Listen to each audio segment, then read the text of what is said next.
I'm Ron Donaire, CEO of Intuizi, and I have a guest with me today. He's a serial entrepreneur with a storied career in big data, co-founder and principal at Hoodie Analytics, a leading data and insights provider to the cannabis industry. Kris Walker, welcome to the Data Deep Dive. Thanks, Ron. I'm thrilled to be here. Excellent. Why don't you tell us a little bit about how you are using data and tools at Hoodie to drive value for the cannabis industry?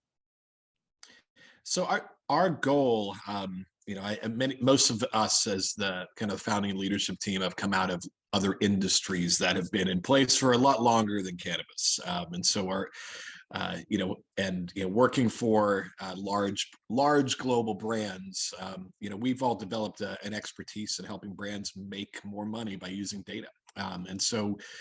We found an opportunity and to do something similar for the cannabis industry, and so that's really what Hoodie was all about.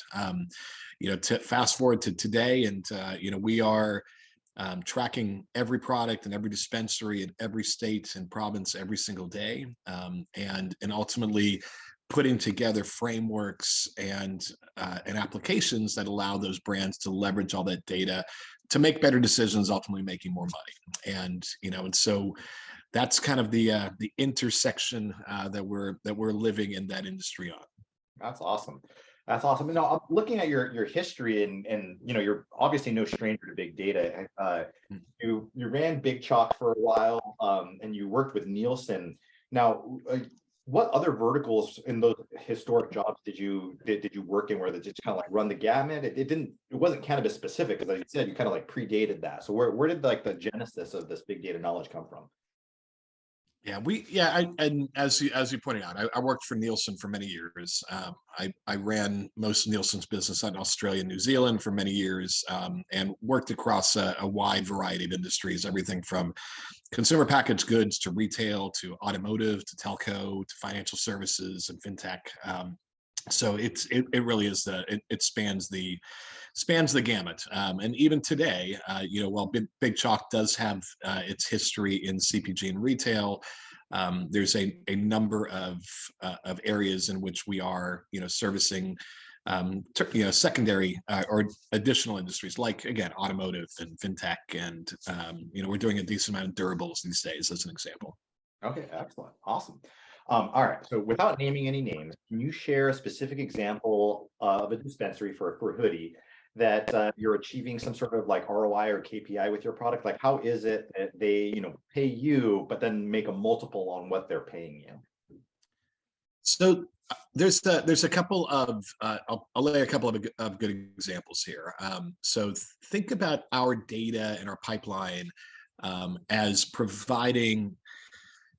It's not secret information, but it's providing useful information to a sales rep, that is out there knocking on the door of a dispensary for a brand and say, hey, dispensary, you should buy my brand instead of the other guys, right? And so we are providing data and information to empower that sales process and to help the sales reps, as an example, even figure out, if I've only got 8 hours in my day, where should I be spending those 8 hours? Which dispensary should I be going after? And then when I'm in front of the buyer at the dispensary, what should I be talking to them about that's going to be that will compel them to buy more of my stuff? And so we basically power that whole experience. And then from the dispensary side, we kind of look at it from the other direction, because we can tell a dispensary, hey, here's what your competitors are doing. Here's how they're changing their prices. Here's how they're changing their promotions. Here's what their performance looks like relative to you. And then obviously where the Intuizi data starts to overlay, we're able to understand foot traffic and demography and some real exciting things that we can overlay, to give a dispensary a flavor of who they're really competing with. Is it the guy across the street, or is it the dispensary that's 4 miles up the road that shares a common assortment and consumer base? And so all that information, ultimately, to point back to ROI, it allows a brand or dispensary to prioritize where they need to be taking action to really make a difference. Like, and a good example here. It is not uncommon for a brand and the sales team and a brand to basically just be selling a whatever product a dispensary buyer says that they want to buy, right? Because their goal is sales. It's like, just hit the sales number. It doesn't matter. I've got all these products, but it doesn't matter what you sell. Just sell the stuff. And so, what we were finding is, unfortunately, without having that information that says, hey, this product really would be a great fit for this dispensary, and this other product that we also sell is not a good fit for that dispensary. Without having those controls, there was a lot of situations where product was being sold that just was not the right fit for the right dispensary, and it just sat on shelves. And so and it's not uncommon these days, unfortunately, for a dispensary to be sitting on 120, 180 days of inventory, sometimes even more, right? Because they got a good deal or a good bargain to buy some products, but they didn't have the information to ensure that once they got in the door, it's actually going to sell. And so that's where the nice marriage exists from all of the demography information that we're able to get from sources like Intuizi that is able to say, hey, the kinds of customers that are shopping in your dispensary, they're high income, they're premium, they've got a luxury car app on their phone. All of these things start to be able to profile which types of products are the right match for which types of dispensaries. And so suddenly, and I didn't get the specifics here, is there's one of our clients had a corporate meeting with one of their larger dispensaries, and basically had this exact conversation to say, hey, we know that we've got the right product for your dispensaries, but previously we didn't have the data to ensure that we were making that match. And the minute that we started to align the right products for the right dispensaries at the right price, everything's great. They now have a super strong relationship, and everyone's making money again. That's amazing. Yeah. Honestly, I think that the use case that you guys have for using our mobility data is one of the most interesting, because it really marries not just information-based foot traffic. You're doing a lot of cross visitation analysis. You're also then marrying it to the actual individualized SKUs that are most likely to sell in that location. So you're not selling like a super high-end product to maybe people that are coming in with lower budgets, and you're just making sure that like the right dollar is being spent so that organizations can make multiples on the limited cash they have, especially in this like macroeconomic environment where everything's kind of being pressured from all sides. I think that that's a really awesome use case for both our data, for your data, in an industry that needs solutions, because there's cannabis industry sits in this like weird gray area of like being legal but not legal, like nationally. So it's like this kind of they need the tools to be able to maximize. All right. They do, and I think the industry is rapidly, has rapidly evolved from this hodgepodge of different personalities and leaders and executives that got into it to being much more familiar with what you would see in a Beval world or a CPG world, where you've got a lot of talent and leaders coming in from these other industries who are trying to provide now a lot more discipline and structure to every process that goes into selling a product. And so but in order to do that, you've got to have the fuel and the data to inform those decisions, and that's where Hoodie comes in, and obviously the Intuizi data plays a big role. That's awesome. Yeah. All right. So switching gears a little bit. So once you have this this nexus of information, right? So you already outlined a couple of things that dispensaries can do, such as like empower their sales reps, empower brands for cannabis industry to empower their sales reps as they sell product in. Are there any other actions that they can take with your data, like perhaps some marketing? I know marketing is like a really, really interesting topic in cannabis because of this gray area that it sits in. You want to talk a little bit about that? Yeah, absolutely. I mean, one of the most important things that a cannabis organization has to do is basically capture consumers, right? So like, and it's well known in any industry, including cannabis, in particular, like if you can become that first place that a customer will come in and have a legal experience, the reality is the lifetime value of capturing that customer is huge. And so it's very so dollars being spent in customer acquisition efforts often have huge ROI, because they'll know that if I can become the place where they have had a specific experience, they're going to come back and get it and do that same thing with me again and again and again.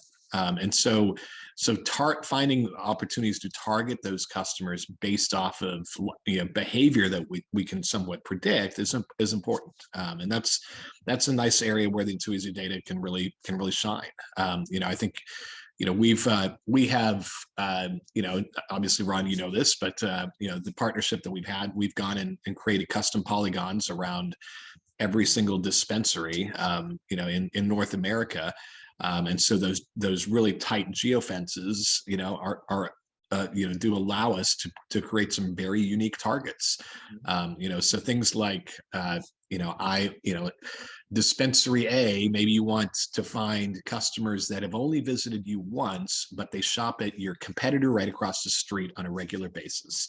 And so we can create really tight custom targets based off of different levels of loyalty, or if we want to be even smarter about it, different levels of demography associated with that, right? And so targeting being very prescriptive in targeting a customer based off of they're light loyals to me, but they are a high income, so an attractive customer.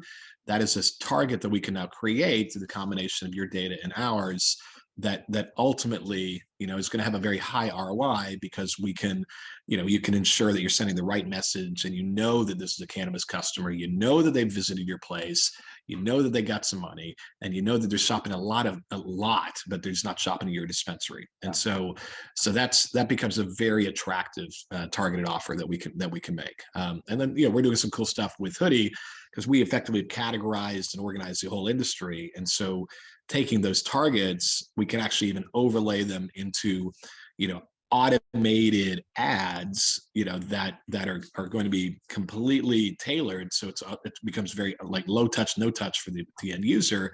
So customer A will get an ad for this dispensary or this brand, customer B gets an ad for this dispensary, this brand, depending on what they're who they are and what we know about them. And all of that information can get fed programmatically from our database that already has all the images, the product descriptions, and everything just set up and ready to go. That's awesome. That's a really cool tool set you've put together there. Yeah, I mean, I think that from a competitive conquesting perspective, hey, that's an attractive customer that goes somewhere else, I want them to come to me. And then also from protecting your own loyalty base, right? You have some, the competition is so fierce amongst dispensaries.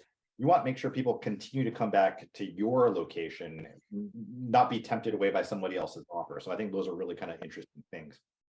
All right, switching gears a little bit. So you're an entrepreneur. So SaaS and data as a service is really, really exciting in the market right now. The multiples on them get pretty crazy. A lot of investors are looking in this space, especially in the cannabis field. If you're talking to a founder of a SaaS or a DaaS business, what advice would you give them?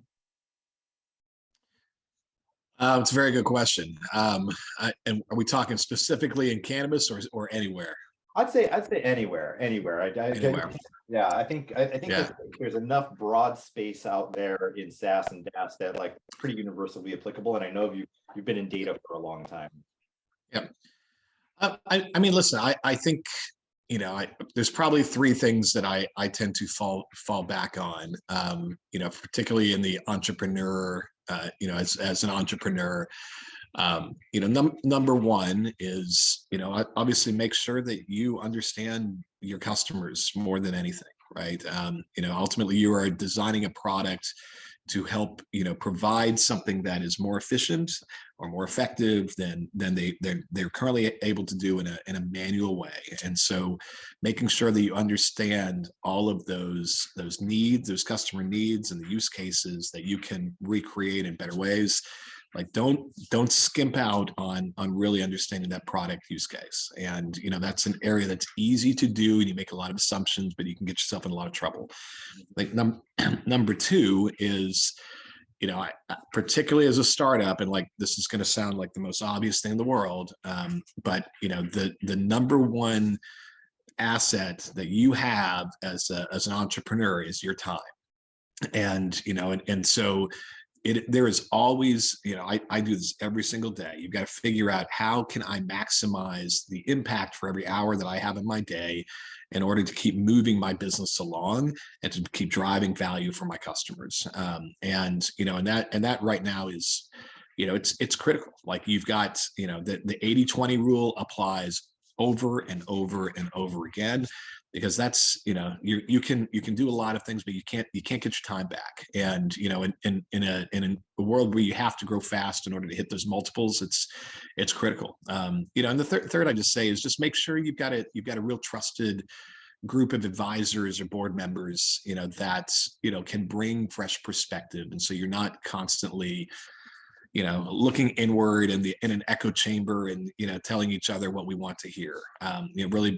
Really look for, those experts that can add value beyond your four walls, and bring them into the conversation. Let them have a voice, and truly listen and take what they say to heart. Like, those would be my three key things that I would raise.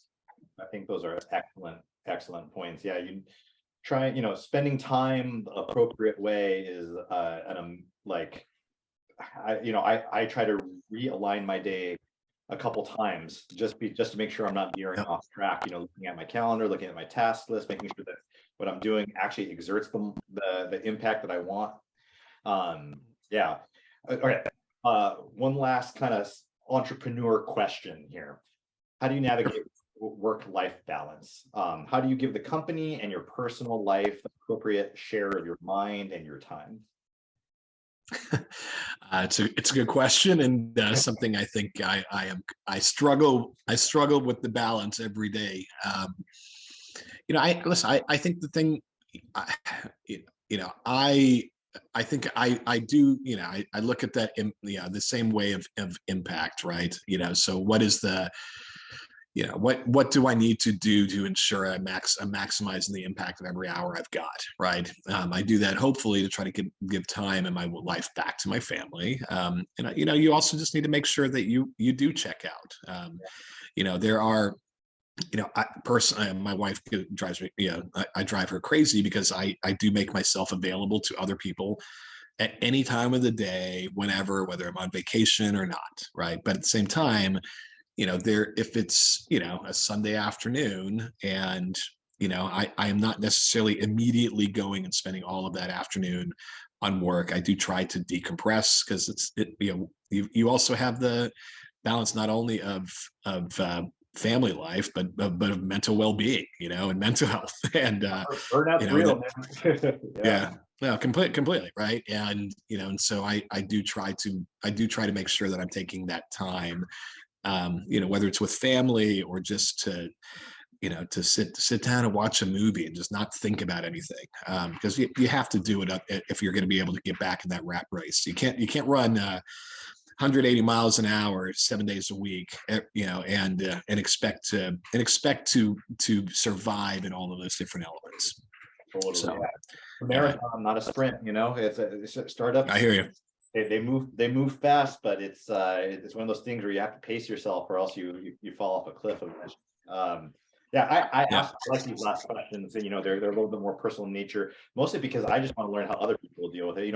I struggle with the same things, balancing life, balancing work, especially nowadays where these startups, we're all sitting in our home offices, we're in coffee shops, or it's like the blur between the two kind of go back and forth, and it's like you have to be very intentional about those boundaries. Otherwise, it just kind of, you're always on the clock, you're always continuing. So yeah. Well, awesome. Thank you so much for your time. It's been super, super informative. If a viewer wanted to get in touch with you to engage with Hoodie Analytics, what's the best way of doing that?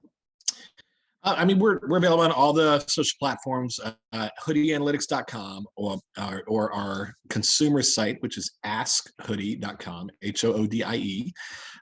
You can reach out. We've got contact details on those pages. If you want to find me personally, hit me up on LinkedIn. It's Kris Walker, and it's with a K, so there's not too many of me out there.